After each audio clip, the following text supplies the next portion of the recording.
Hi everyone, this is Katelyn with OneMind Dogs, and for those of you that don't know, I am a coach that currently lives in South Carolina of the United States. And today we are going to be talking about the 4 most common reasons that your dog is dropping bars in agility.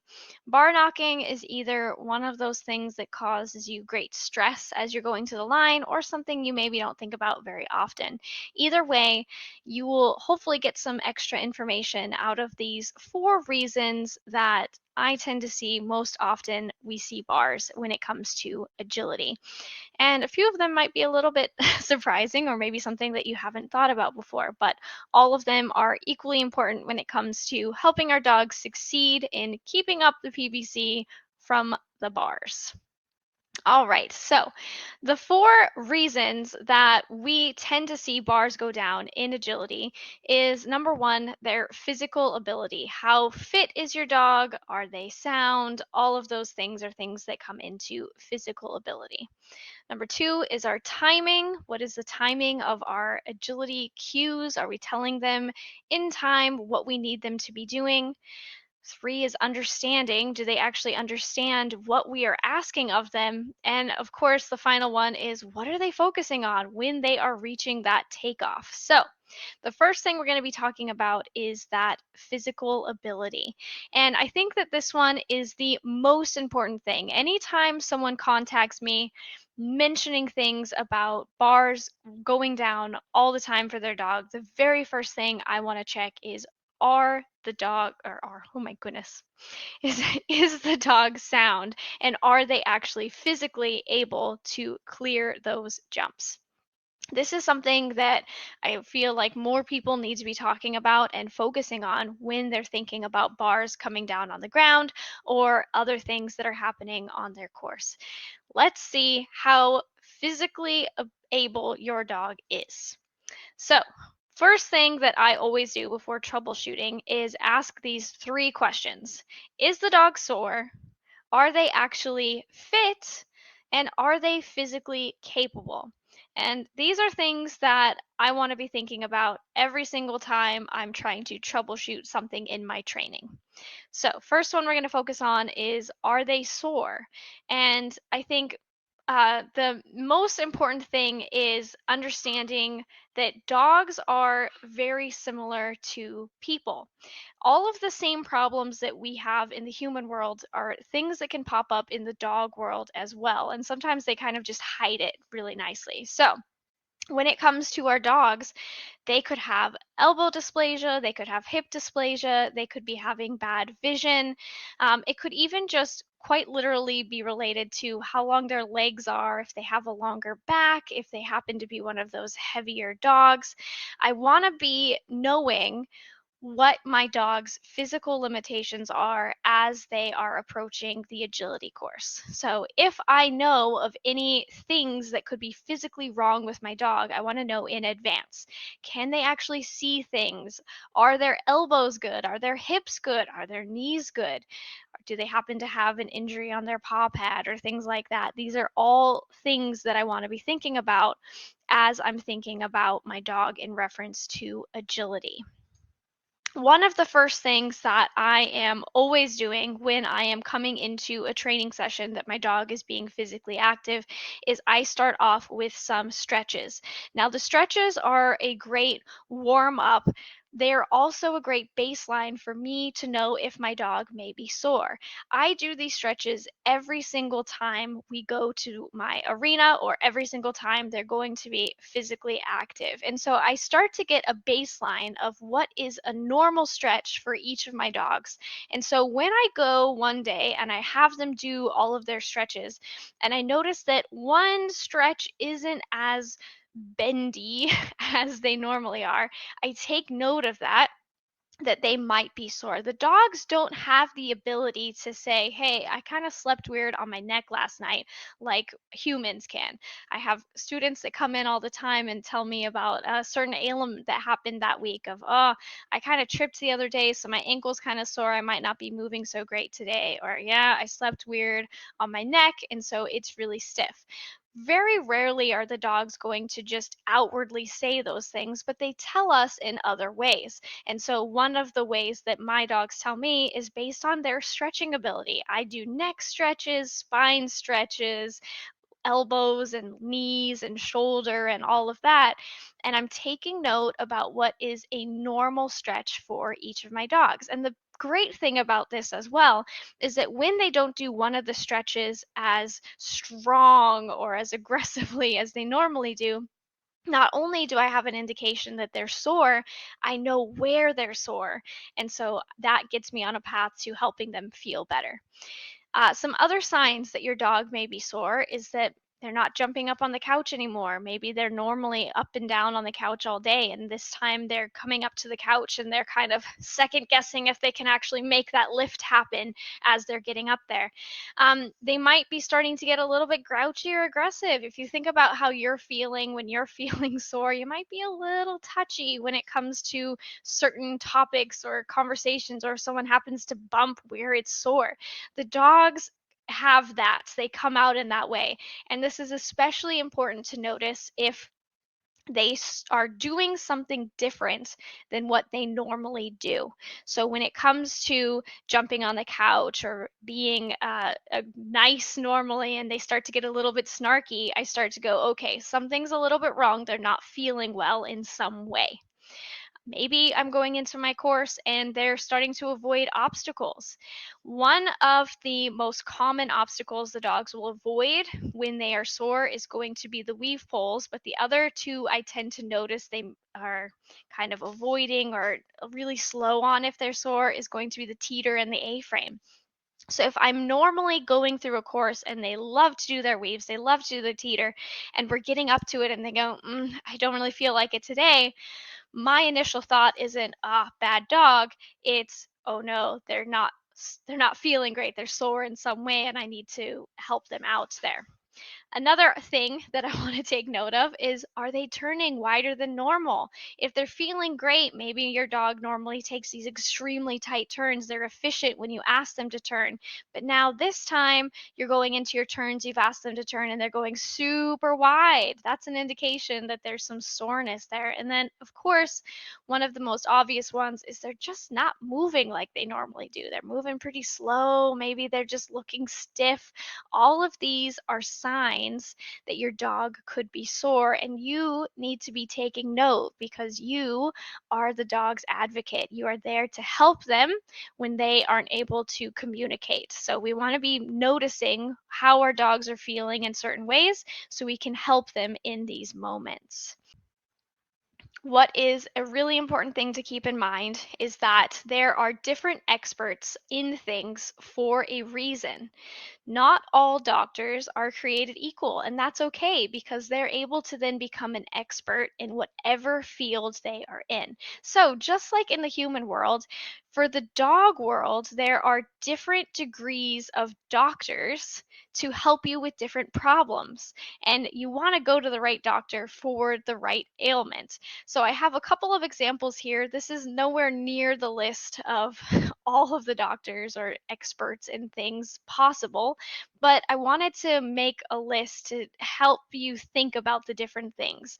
So we would have a massage therapist. They're usually great experts in muscles and soft tissue, and they can really feel when something's a little bit weird in those spots and kind of work out the kinks.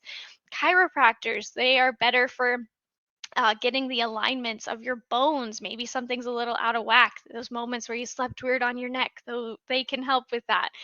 But then there's also things like a physical therapist, just like in the human world. Maybe we're just missing our muscle mass and we need to build it up. And our general vet isn't going to be usually an expert in how to build up muscle in certain places, but a physical therapist would. And so all of these experts have a place and a time to be beneficial.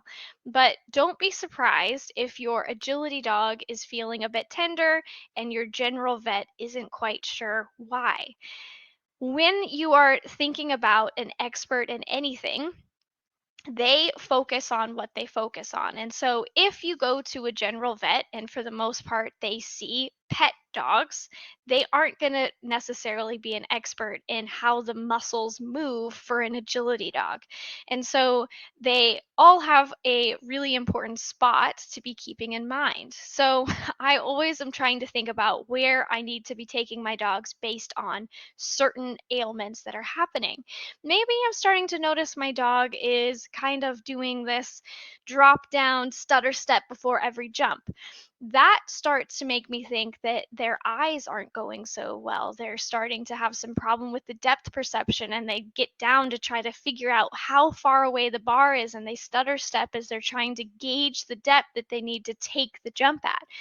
I would like to go to a canine ophthalmologist so they can take a look at their eyes and tell me what exactly is going on. Just like in the human world, the dogs can get cataracts, they can get glaucoma, they can have so many things that are happening that I need an expert in that if something similar to that is popping up. But keeping in mind, I don't always need every expert. So I want to be taking note as to what exactly is wrong with my dog if I'm in that sore category and get them to the person that can be helpful for them. So something to get you thinking about how you are taking care of your dog's soreness and helping them to feel their best. The other thing that I want to be thinking about is if they're even fit. Dogs shouldn't have to just get up and run an agility course once or twice a week. There should be things that are happening in between. I would not just get off the couch and go run a marathon. I would want to train for that marathon first, building up my stamina, doing longer and longer distances as my muscles and my lungs got used to the physical needs of getting through whatever length marathon it would. It's going to go a lot better if I take the time to train up my muscles and lungs than if I were to just get up and try to run it. It's definitely not going to go well. I am not a good runner. So, keeping in mind that I want to give the dogs more than just agility as their physical outlet. I could be building up their muscles by taking them hiking more frequently or playing outside and kind of building up those muscles. Or maybe I'm someone that's actually going to do some additional fitness exercises with the dogs. I want to make sure that I'm giving my dog the best opportunity to clear those bars as possible. So I'm only adding in my fitness once I know they are physically sound and capable. I also want to make sure that my dog isn't overweight. If they're overweight, this makes it harder for them to clear the bars. And there's been quite a few studies that show that if the dogs are even a small bit overweight, it adds a huge amount of stress on their joints. And think about how many impacts landing a jump through a course becomes. Now multiply that on the impact of the joints, and now you have a dog that is going to end up sore at a much younger age versus a dog that is fit. You're able to limit the burden that impact will make on their muscles and their joints. So, things that I want to think about. Is my dog actually fit? And am I giving them opportunities to be fit outside of the agility arena? Now, once again, that doesn't mean that I'm having to put together all kinds of doggy fitness equipment. I could just be making sure that I'm taking my dog on frequent hikes or long walks through the neighborhood so that they're able to get moving and be active. But always brings me back to that human thought where I'm not going to just get up and start running a marathon. I'm going to build up to it. So just like that in the doggy world, I want to build up to doing my agility course. Once I know my dog is physically fit and physically sound, I am going to start thinking about what my timing is doing because my timing is everything on the course. Am I letting my dog know what they should be expecting after the course in advance, or am I letting them know way too late? So my timing is going to be the make or break of my agility course. And this brings us to something that hopefully you've heard before, our 3 C's: connect, commit, cue. I want to make sure that I'm connecting with my dog, that I've given them a chance to commit to my next obstacle, but then I'm letting them know how to take that obstacle. And this is the most important thing. Does my dog know where they're going before their feet leave the ground. If the answer is no, I'm upping my chances of the bar coming down. So I want to make sure that I'm telling them in advance as soon as I possibly can. Any handling maneuver that I do should be done one stride before takeoff at the latest. That means I could do it a lot sooner depending on the dog. Any handling should be done one stride before takeoff. Just let that sink in for a moment. When are you doing your cues currently? Anytime we're mentioning one stride before takeoff, we're also referring to our dog's extended takeoff point. And what that means is where would your dog take off from if they were continuing in a straight line? So if you picture just a row of 4 jumps all in a line, go, go, go. Where would your dog naturally take off from? Because if they don't know where they're going before one stride before that spot, they're taking the jump in extension. So they have to know what is the expectation one stride before that extended takeoff point. Do we want them to extend? Do we need them to collect? Do we need them to turn? How much do we need them to turn? The more information that we can give the dog in advance, the better time the dog will have clearing the bar because they've prepared for it. They're not trying to adjust what they're doing in the air. I have a video to show you where a handler changed what they were doing handling wise after the dog took off, and it did cause the bar. So let's take a look at that. And sorry, it's a little bit jumpy here. I have it in slow motion too, so don't worry. So as the dog is exiting the tunnel, the handler has her chest facing towards the extension. She's kind of blocking the bar. And then once the dog takes off, she starts to rotate and move out of the dog's way. The dog was expecting the extension, and so the dog hit the bar trying to fix it in the air and then had to do all kinds of corrections behind her. Versus when she turned her chest before the dog was taking off, one stride before, the dog was able to put in the extra stride, plan for the turn, and land so much tighter to that line. I'm going to show you that video one more time because I think it's pretty cool to see. It's something that is subtle, but also a huge impact from the dog's perspective. So once again, you're going to see it in slow motion in a moment. Take a look at the timing the handler is doing it and where she's facing. So here's the one stride before takeoff. She's facing the jump. Dog is at takeoff. She just now started to turn and move out of the way. The dog was expecting the extension. Okay, this one stride before takeoff. She is going to actually turn already, and therefore the dog can put in the extra stride. Here's the one stride before. She's already turned and moving, and the dog can keep the bar up. How cool is that? I think it's just very, very cool. All right. These are things that we want to be thinking about.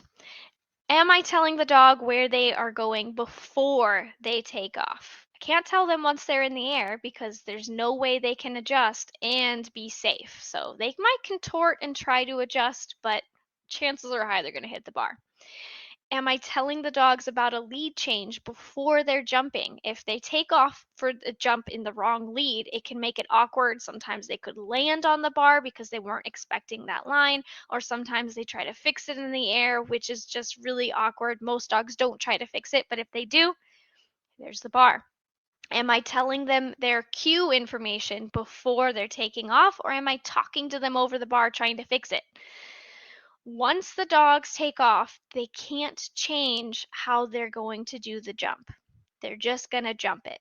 So we want to make sure that we're letting them know as early as possible all turning information so that they have the best opportunity to do it. I want to make sure that I'm keeping my connection towards the dogs so that I know they're committed and I can start to leave down my next line and get out of there. Connect, commit, cue between every single obstacle, and I'm upping my chances of my dog keeping the bar up.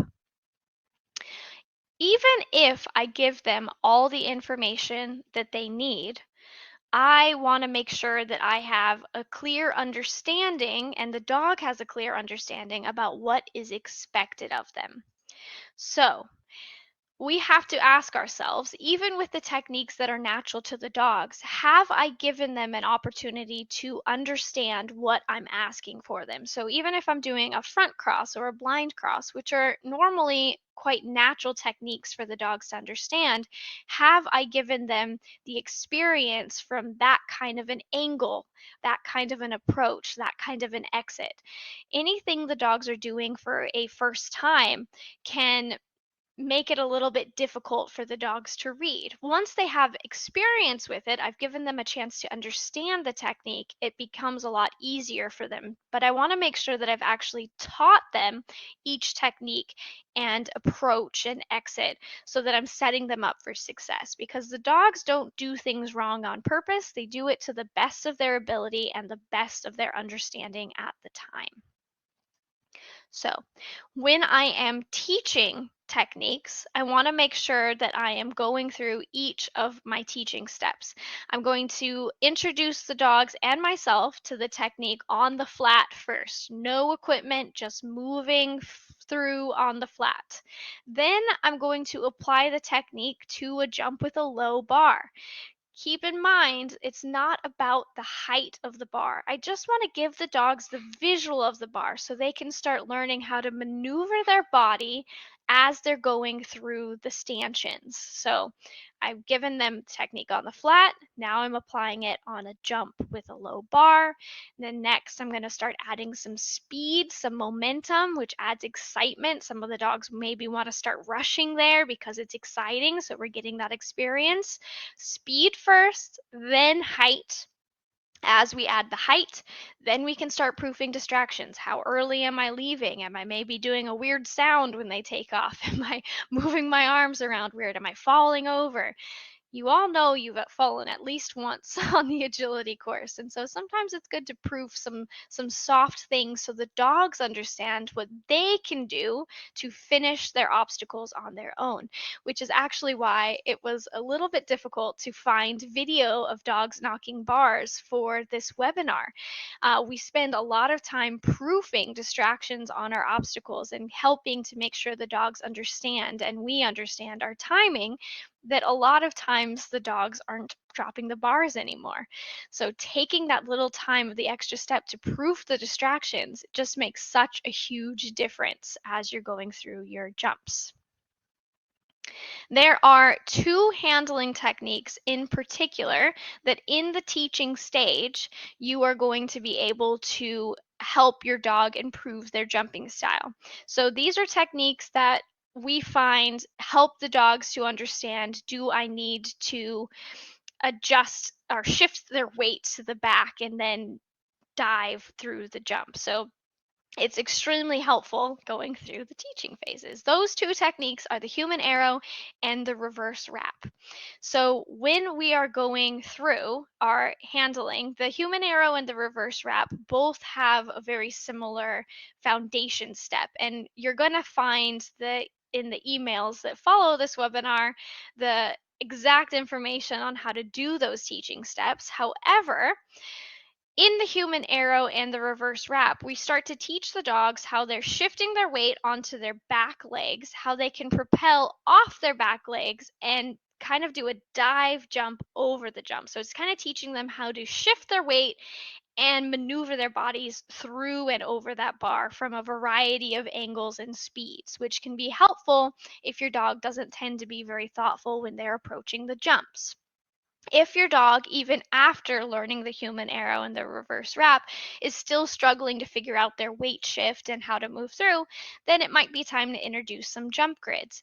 But I have to add here, make sure your dog is sound before you add in the jump grid. Sometimes they're shortening their strides or struggling to push off and go through because they are not physically capable of doing the jumps like that at the moment. So take your time through there. Sometimes the dogs are masters at hiding where they're stiff or they're sore, and some of these exercises highlight them, and then you got to rehab them and let them rest through there. When it comes to understanding, it's also important that you understand the techniques. How are you setting the lines for your dogs? Do you know how you're cueing them? So, just because we've taught the dogs the techniques and how to get through things doesn't mean that all techniques work in all situations. So, I have to understand which technique to put in which circumstances. A perfect example of this is front crosses versus blind crosses. There are a lot of times that I see handlers put blind crosses in spots that really aren't great for them. And so, what I want to keep in mind is the dogs need to know how tight of a turn to expect if they're turning before they take off for the obstacle. They can't just adjust in midair. So, if I want to do a blind cross, I have to ensure that the turn they're going to do is going to be less than 45 degrees. So, you can kind of see that in the graphic below. If I need the dogs to turn tighter than that, so we have a green line and a gray line on the graphic there. If I need the dogs to turn more than that small bend in their line, I'm going to need to do a different technique. And so in this particular instance, it would be turning it into a front cross. So I'm cueing more collection for the dogs. Otherwise, I cue extension and then I suddenly turn and the dogs go, I have to turn. And they try to fix it for us because they try their best to be correct. So we want to make sure we're understanding what we're doing so we can set the dogs up for success as well.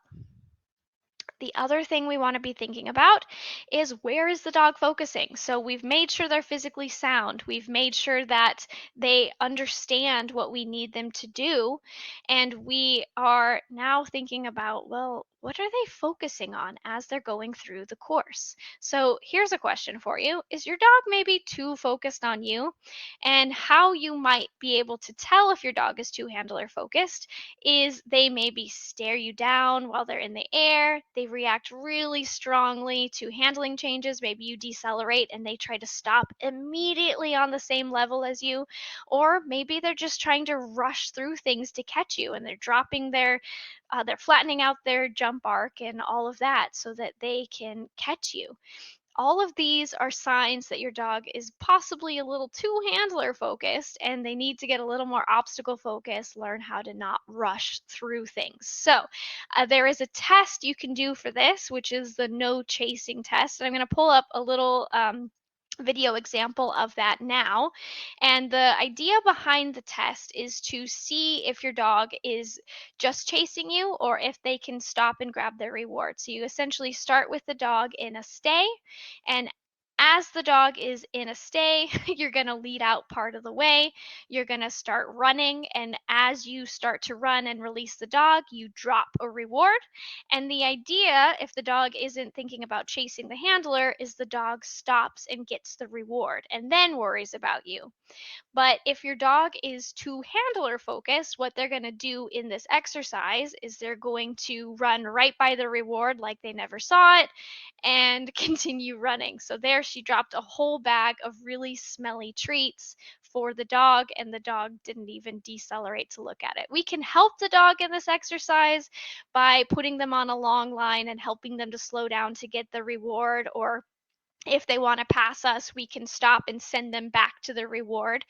But this is mostly a test to see how your dog reacts. It's not something that you really need to train. It's just to give us our baseline for if the dog is chasing us or if they're able to stop and get their reward. So this one, the dog actually slowed down it to get the toy and then came to the handler. And so that's more of what we want to see in that.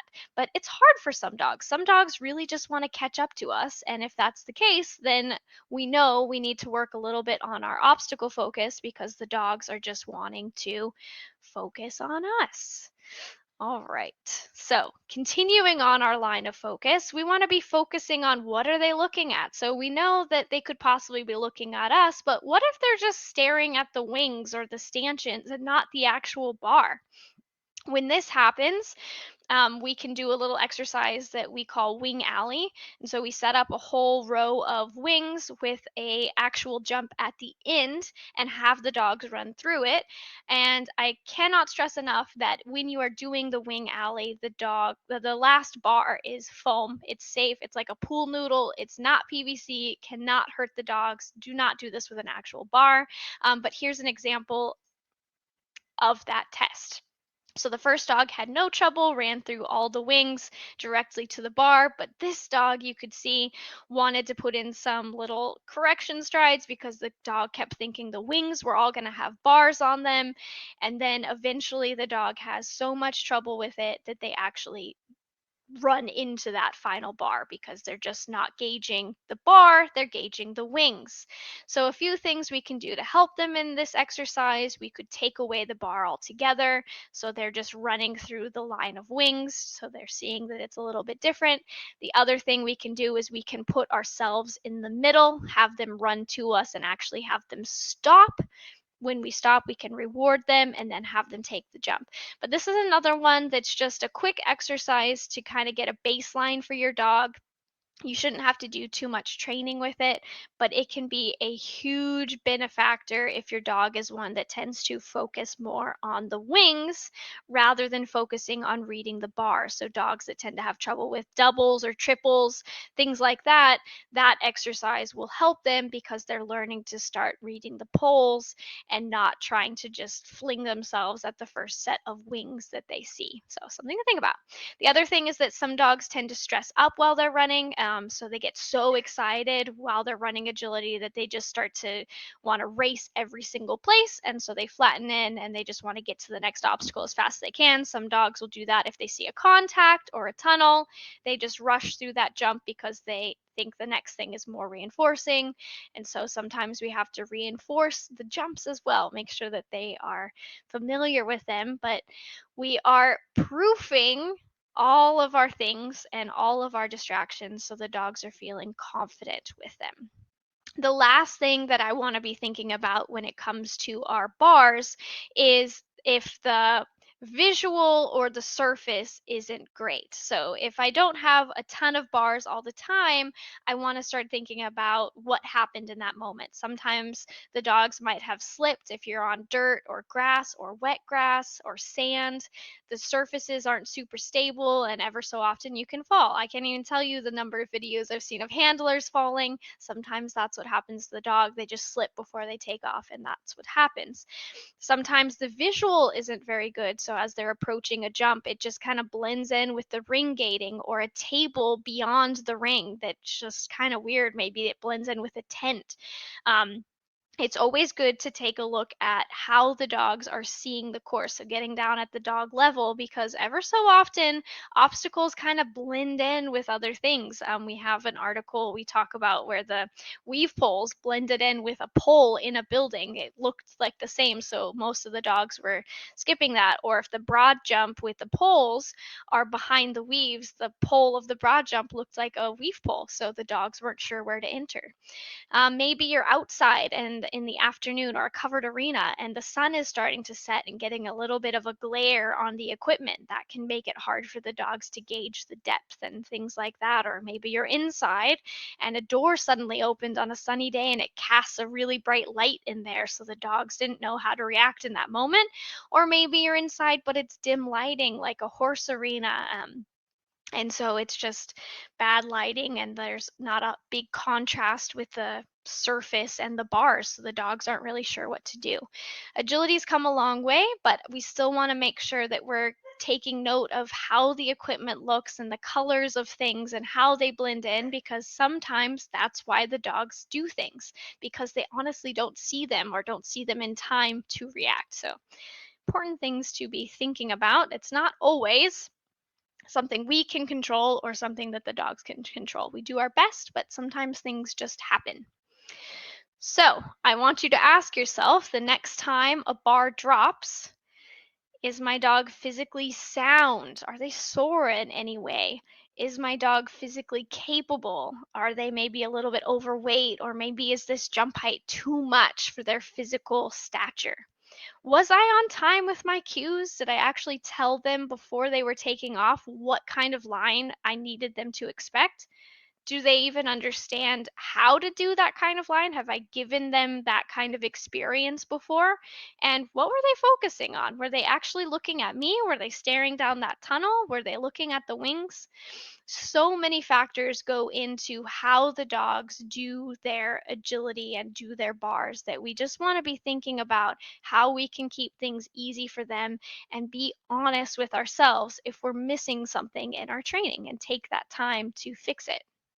So, something that I always want to focus on in any kind of training I do is I want to be clear and consistent and honest from the beginning. The more consistent I can be with my training, with my proofing skills, with the dog's understanding, the better understanding my dogs can have as we are going through our agility. Thank you so much for joining me, and I hope that this helped you to maybe have a better understanding of a big reason why a lot of dogs drop bars. And if your dog happens to be dropping bars at the moment, don't worry. There is usually a fix, but always make sure that they're actually physically sound before you try to ask more of them on the agility course. I hope that you have a great rest of your day or evening wherever you are, and we hope to see you on the One Mind Dog site. Bye.